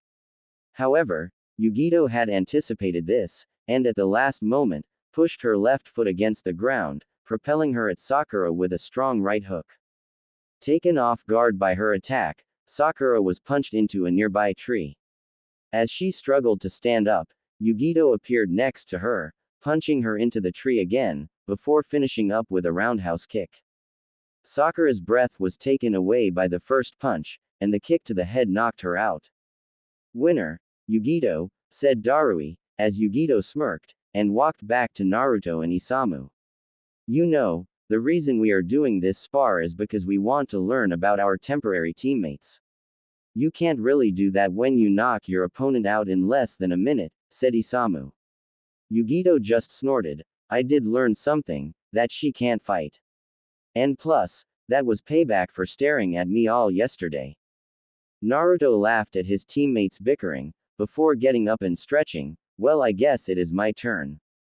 Sasuke was already waiting on the field, looking angry and depressed as always. He smirked when he saw Naruto walk onto the field. Why don't you give up right now? There is no way you can stand up to an Uchiha, he taunted.